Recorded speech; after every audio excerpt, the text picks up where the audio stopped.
Olá, jovens professores, a paz do Senhor Jesus a todos. Eu me chamo Deise, congrego no Jardim do Estádio e sou a comentarista da revista para jovens neste trimestre. Hoje vamos falar da nossa 11ª lição, que tem como título Um Coração que Deus não escuta. Para começar, quero dar uma dica de leitura. Dessa vez de um autor chamado John Knox, ou também John Knox. John era um escocês do século XVI, foi um dos reformadores da igreja lá na Escócia na época e também o fundador do presbiterianismo. Neste livro, ele nos apresenta um tratado sobre a oração. É um livro bem pequenininho, olha só, comparado à palma da mão, e tem menos de 100 páginas. Mas muito rico de ensinamentos sobre oração, sobre a nossa comunhão com Deus, sobre essa prática de nos conectar com o Senhor. Nesse tratado sobre a oração, ele fala sobre como, quando, onde e por quem devemos orar. Então, apesar de ser um livro pequeno, curtinho, mas é muito rico de ensinamentos. Então, eu sugiro para vocês, professores, e também para os alunos, até porque por ser pequeno, pode ser aí um estímulo, né? Para os jovens que ainda não têm o hábito de leitura e se assustam às vezes com livros grandes. Talvez esse possa ser aí uma boa opção. Então, fica aí a dica de leitura da vez. Tratado sobre a oração de John Knox. Então vamos lá, vamos começar a nossa 11ª aula. Temos vários trechos bíblicos para nos embasar para essa lição. O primeiro está já no nosso texto-chave e já dá aí um spoiler daquilo que nós vamos aprender aqui nessa lição. Estamos falando aí do Salmo 145, o verso 18, que fala sobre o Senhor está perto de todos os que o invocam, com sinceridade. Então percebam aí que tem como se fosse um segredo para que as nossas orações sejam escutadas por Deus, para que nós possamos atrair o Senhor. Então, essa palavrinha sinceridade vai estar aí bem latente para nós durante toda a lição. Há também outros 3 trechos bíblicos para nós nos basearmos, para aprendermos e também ensinarmos os nossos jovens no próximo domingo. O primeiro é a parábola do fariseu e do publicano, que citamos aqui na leitura bíblica, que está também citada em Lucas, no capítulo 18, dos versículos 9 a 14. Tem também um trecho de Oséias, no capítulo 14. Então, são 2 textos que vão se complementar, né? Oséias 14 é o último capítulo do livro de Oséias e tem poucos versículos. Mas todo o livro de Oséias deve ser também uma leitura importante e interessante para nós, porque no último capítulo ele vai falar aí de uma oração que o Senhor escuta, que o Senhor espera escutar de nós. Então também é um trecho importante, Oséias capítulo 14.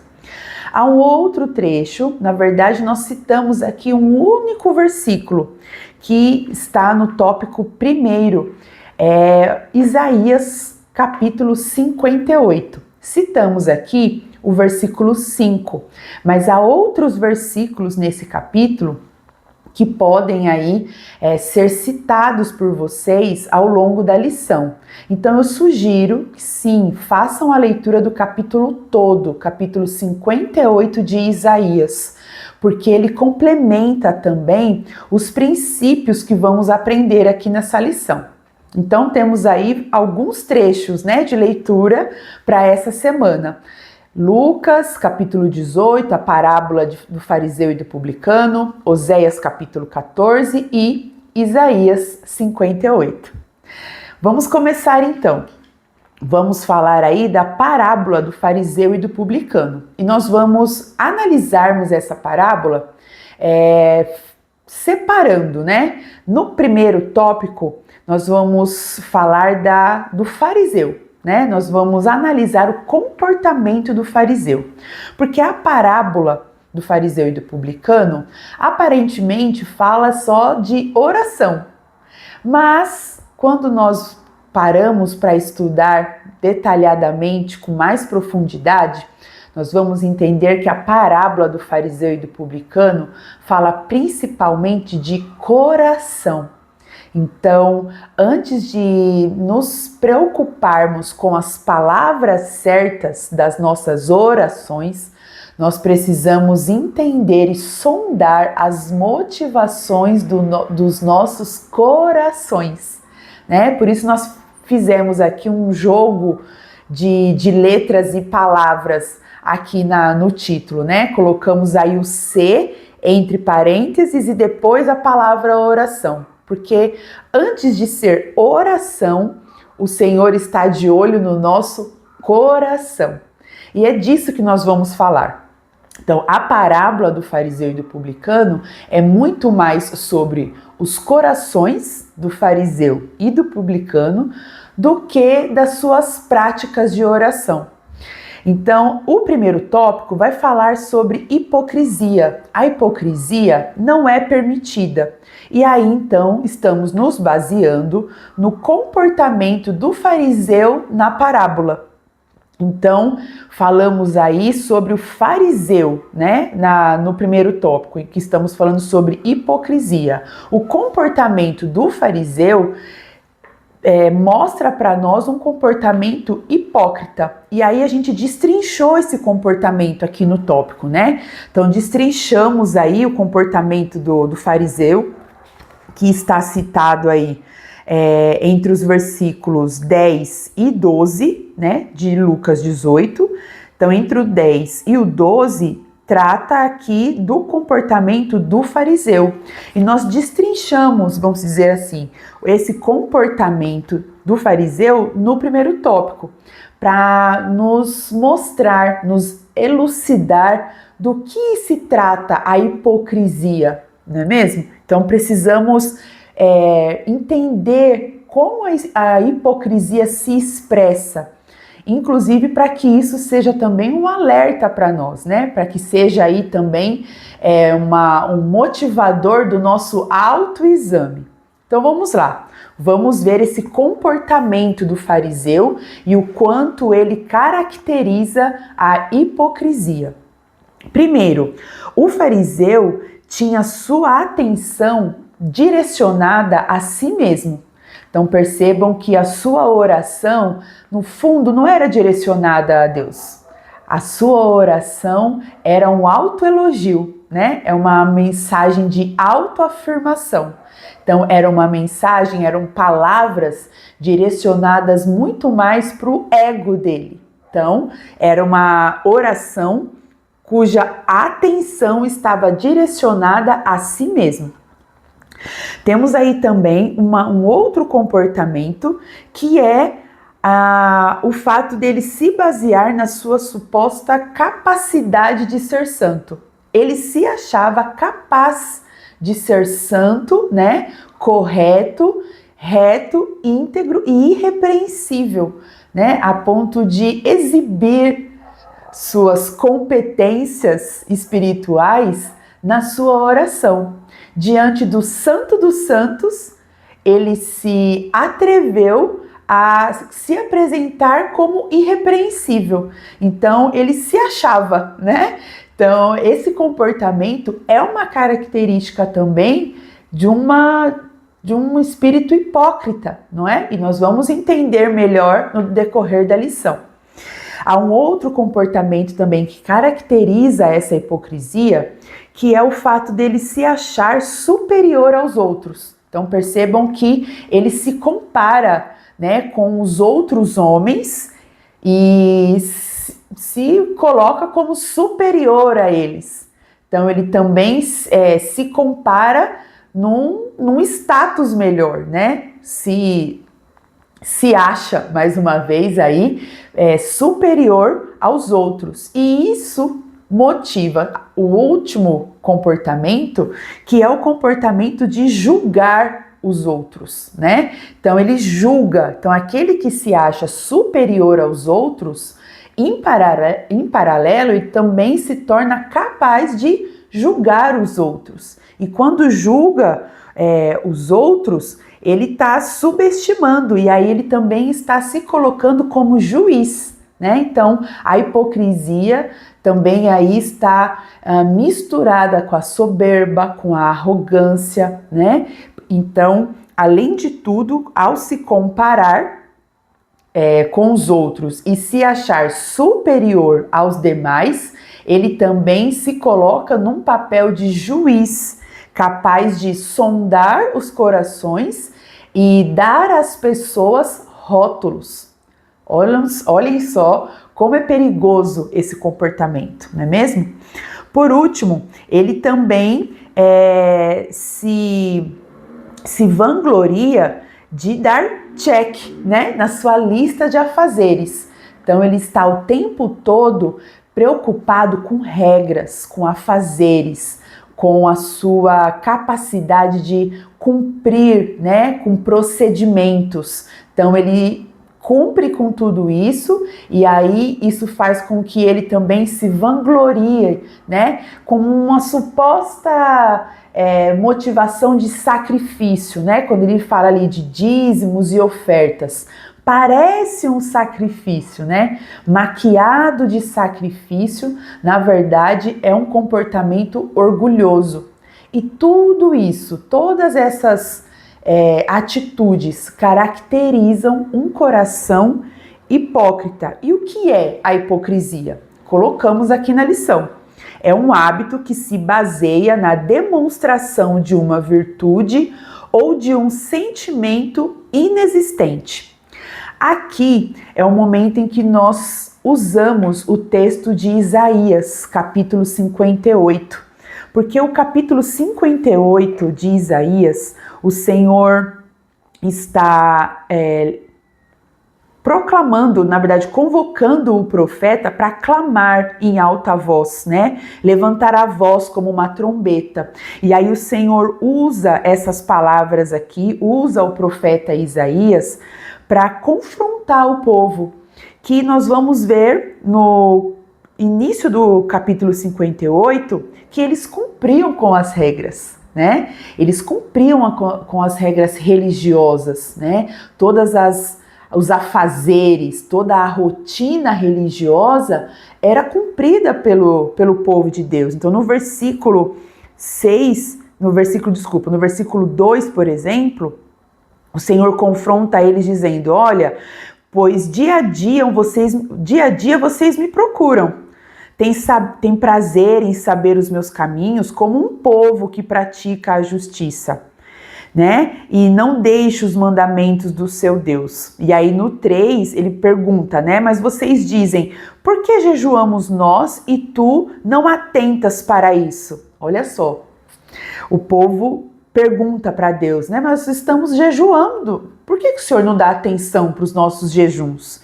E aí o povo também pergunta: por que afligimos as nossas almas e tu não o sabes? Contudo, aí o Senhor Jesus responde, né? O Senhor Deus responde por meio do profeta: contudo, no dia em que jejuais, prosseguis nas vossas empresas e explorais todos os vossos trabalhadores. E aí no decorrer dos próximos versículos, o Senhor Deus vai confrontar o comportamento hipócrita e também pecaminoso, corrupto, egoísta, explorador. O Senhor vai confrontar, porque nesse capítulo 58, o Senhor mostra que o fato de cumprirmos com todos os afazeres, entre aspas, religiosos, não significa que o nosso coração está servindo a Deus de verdade. Porque talvez dentro do âmbito litúrgico, religioso, nós estamos fazendo tudo certo.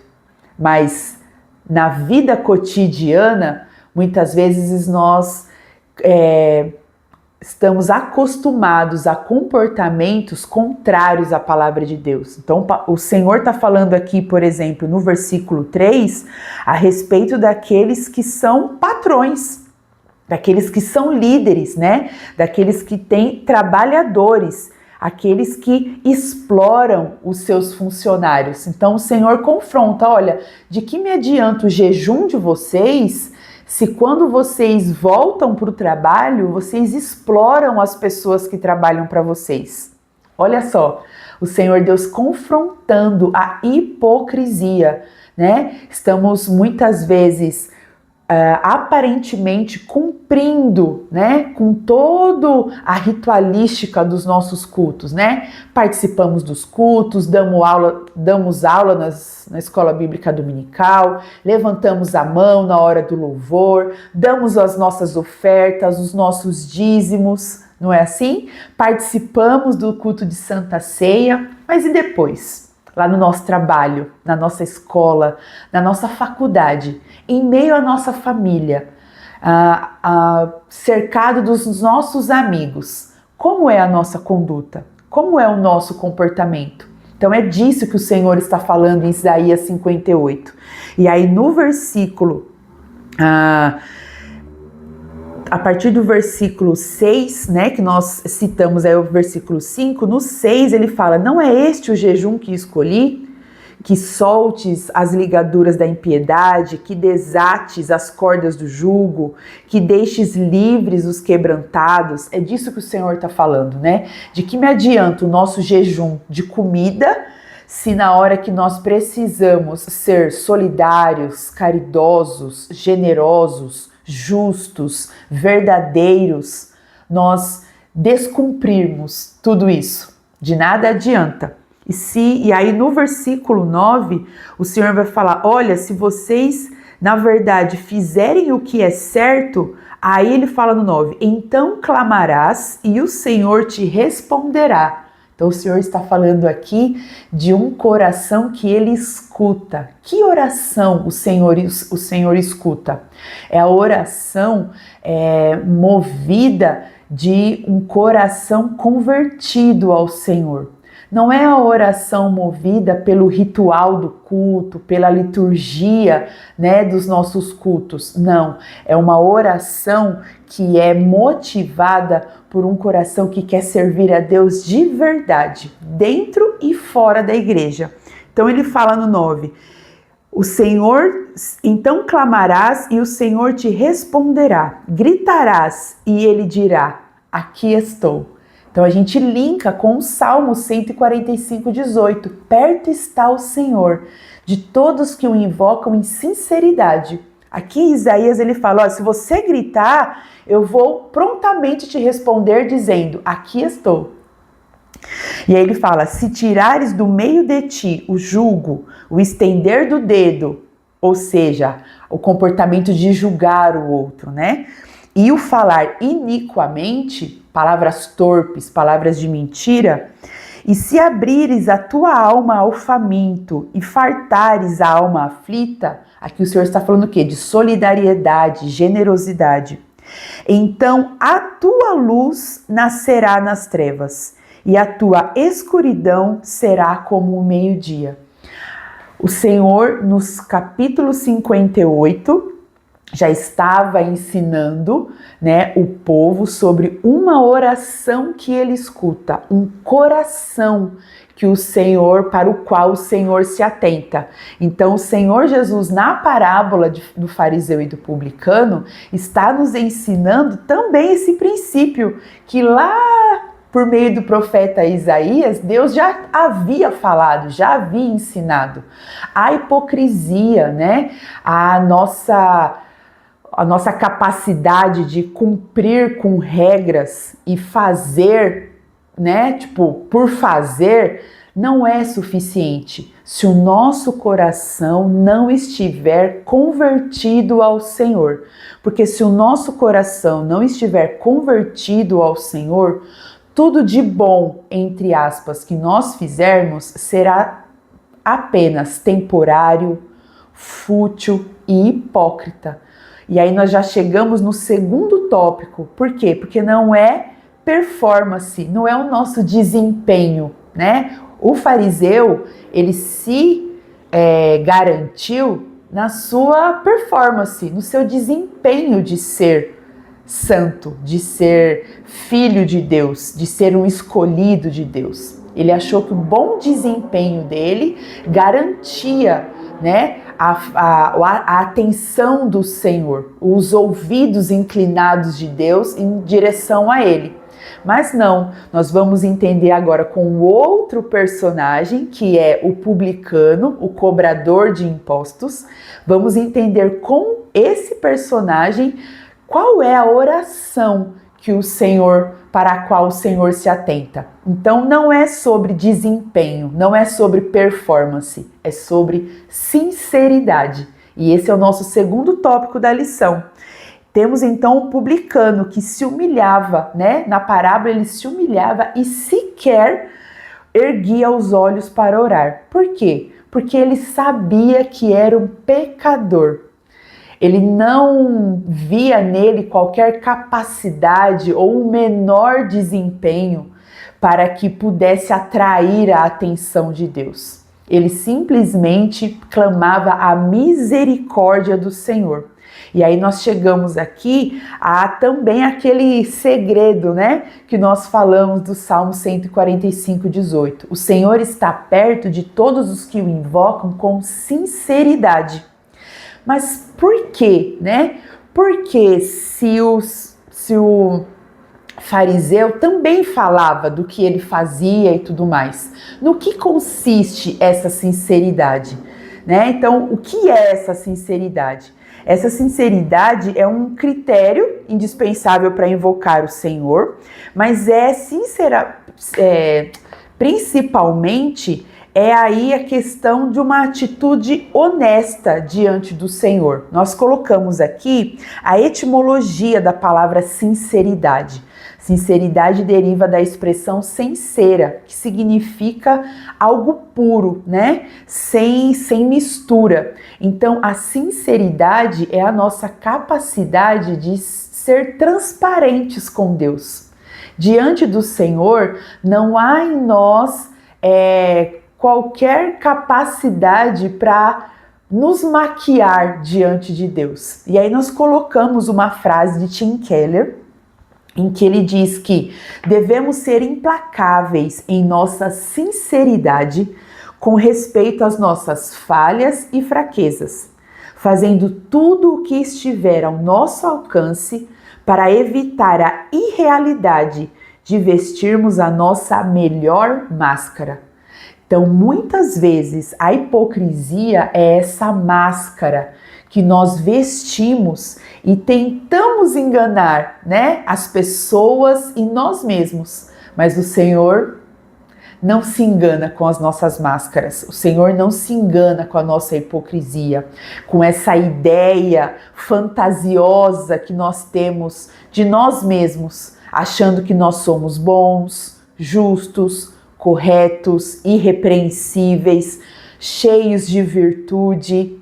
Não, o Senhor sabe exatamente todas as nossas falhas, todas as nossas fraquezas, todos os nossos defeitos, toda essa natureza pecaminosa que habita em nós. É atrás dessas máscaras que nós colocamos que o Senhor nos enxerga. Sim, o Senhor consegue, o Senhor sabe quem nós realmente somos. Então, para que nós possamos nos aproximar de Deus, nós precisamos estar com um coração sincero diante do Senhor. Então, essa sinceridade, como a sinceridade do publicano, tem que estar no nosso coração como um princípio básico. Não há joelho que se dobra, não há cabeça que se abaixa, que não tenha também, que não esteja motivado por sinceridade para que Deus possa dar atenção. Então, o joelho que se dobra, os olhos que se fecham, a cabeça que se abaixa, tudo isso pode ser só aparência, se o nosso coração não estiver prostrado diante do Senhor. Então, nós temos aí essa questão de evitar, né, essa melhor máscara. Então é um momento de autoexame também. O quão irreais são as opiniões que nós temos a respeito de nós mesmos e que têm sido máscaras para nós diante das pessoas, diante de nós mesmos, e tentamos usá-las diante do Senhor. Mas nosso Espírito Santo é Espírito de verdade. E essa lição veio para nos confrontar, para que nós sejamos sinceros e podemos então ter um coração verdadeiramente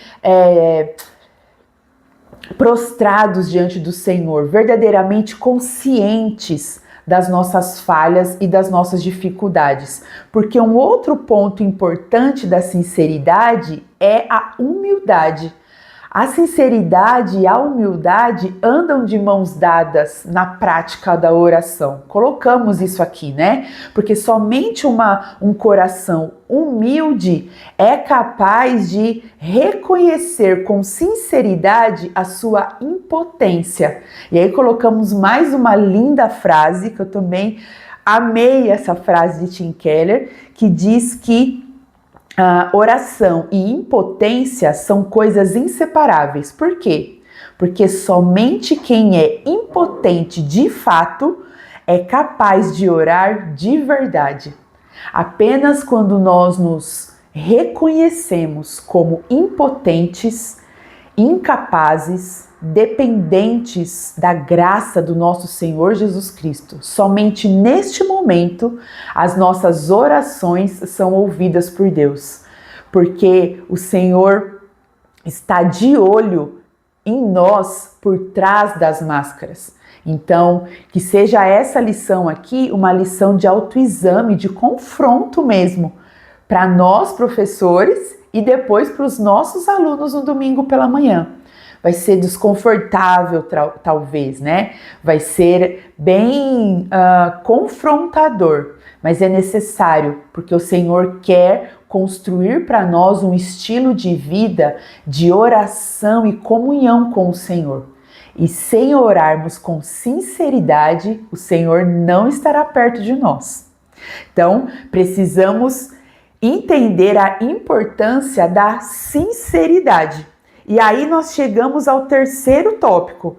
Se somos confrontados, né, com a parábola do fariseu e do publicano, se temos aí a necessidade de ter um olhar, uma análise, né, uma consciência sincera e humilde diante do Senhor, para que então possamos entender o quão impotente nós somos, então nós chegamos à atitude do arrependimento. Então, nós colocamos aqui como título do terceiro tópico, caia na real, arrependa-se. Exatamente isso. Sair da irrealidade, né, daquelas opiniões fantasiosas que nós temos a nós mesmos, sobre nós mesmos, é cair na real. E qual é a real? A real de que nós somos pecadores, falhos e dependemos do Senhor.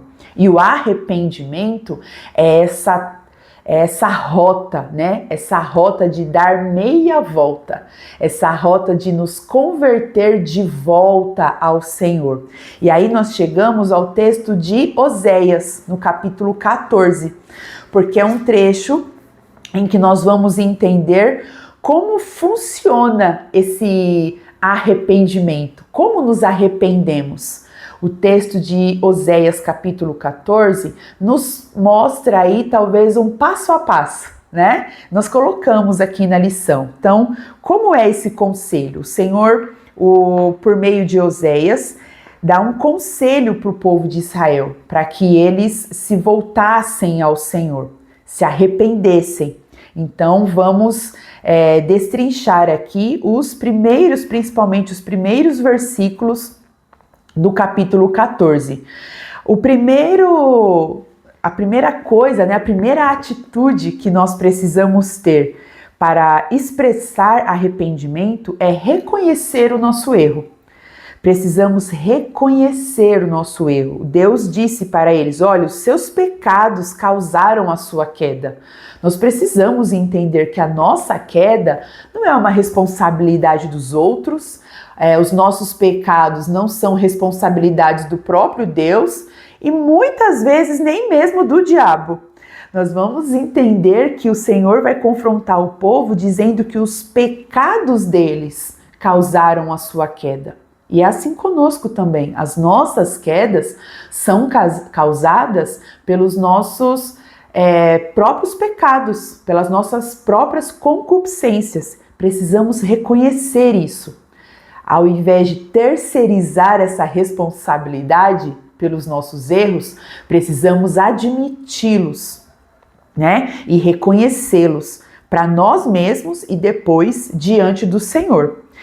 Precisamos, depois que reconhecemos o nosso erro, precisamos então retomar o rumo reto, né?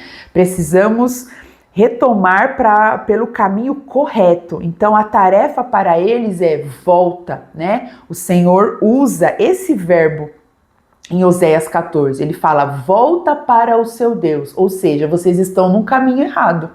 Voltem, né? Deem meia volta. E nós colocamos aqui inclusive um texto, né, de C.S. Lewis falando que se nós estamos no caminho errado, não adianta seguir em frente. Nós progredir é dar meia volta. Então, no arrependimento, andar para frente, na verdade, é andar para trás. Com o nosso Senhor é isso. Se nós estamos num caminho de pecado, avançar é andar para trás, é voltar para o Senhor. Depois, nós precisamos também confessar com palavras. Então, nós precisamos orar. Precisamos fazer das nossas orações também momentos de confissão dos nossos erros, verbalizar para o Senhor o que sentimos, o que pensamos, o que fazemos ou o que não fazemos e que deveríamos ter feito, né? Aquilo que nós intentamos fazer. Então nós precisamos falar para o Senhor. Nós precisamos confessar com os lábios, mas não apenas com palavras vazias, como quem está usando palavras quaisquer. Não, nós precisamos usar palavras que expressam com sinceridade aquilo que se passa na nossa mente, no nosso coração e no nosso comportamento. Por último, baseados aí em Oséias capítulo 14, nós temos também a necessidade, ao nos arrepender, de praticar obras santas. Então, o arrependimento verdadeiro, ele traz frutos no nosso comportamento, na nossa atitude, na nossa mentalidade, nas nossas emoções. Aquele que se arrepende experimenta mudança de vida. E essa mudança de vida é expressada por meio de um novo comportamento, novas atitudes, né? Colocamos aqui. É um caráter que é transformado e, por consequência, pratica boas obras, obras santas. Então, o capítulo 14 de Oséias nos dá aí esse processo, né, as etapas desse processo de arrependimento que todo cristão precisa percorrer, porque faz parte do estilo de vida cristão o arrependimento. Difícil, estamos numa época em que se arrepender é um sinal de fraqueza, covardia, né? É um sinal de falta de autenticidade, falta de originalidade, às vezes parece até falta de autoestima, não é verdade? Mas para o Senhor, na palavra do Senhor, o arrependimento é uma premissa importante para a vida daqueles que são filhos de Deus. É a capacidade de se voltar para o Senhor, é de olhar para o seu caminho errado e perceber que você precisa voltar ao caminho certo, abrir mão, né? Renunciar. Tudo isso faz parte de se arrepender. E se arrepender faz parte do estilo de vida dos filhos de Deus. Então, quando nos arrependemos, temos um coração sincero e humilde, temos então um coração escutável por Deus. Chegamos ao nosso último tópico da lição, porque o Senhor tem uma preferência especial pelos que se humilham, pelos que se arrependem, pelos que se voltam para Ele, abrindo mão da sua vontade, das suas opiniões, das suas práticas pecaminosas. Aqueles que se humilham têm aí a preferência especial do Pai Celestial. E é essa a mensagem que nós precisamos ensinar para os nossos jovens e adolescentes no próximo domingo. Nós passamos aí vários domingos falando da oração do Pai Nosso, né? Falando aí de várias coisas. No início do trimestre falamos sobre o que é oração, por que oramos, por que é importante orar.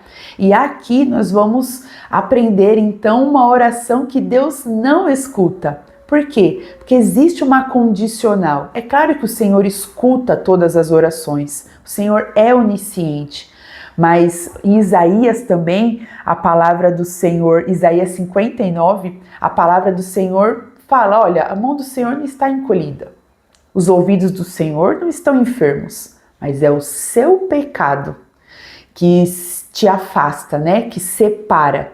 E esse pecado não confessado, não reconhecido, não exposto diante do Senhor numa confissão e numa petição por misericórdia, como foi a oração do publicano, o Senhor não escuta, né? O Senhor não se coloca à nossa disposição enquanto somos obstinados, teimosos ou hipócritas. Que tenhamos então uma aula confrontadora, mas também uma aula de crescimento, de amor, porque o Senhor é esse Pai que nos confronta, nos repreende, mas nos repreende e nos confronta por amor, porque quer estar pertinho de nós. Como nós aprendemos no Salmo 145, 18. O Senhor deseja estar perto de nós. É por isso que Ele está nos ensinando sobre ter um coração sincero. É interesse dEle estar pertinho de nós.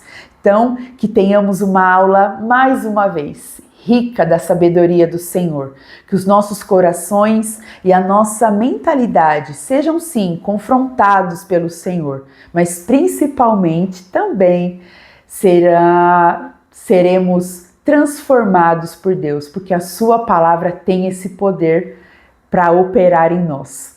Amém? Que Deus nos abençoe, que seja uma aula abençoada mais uma vez para vocês, professores, e também para os seus alunos. Nos vemos no próximo conteúdo. Fiquem com Deus e até mais!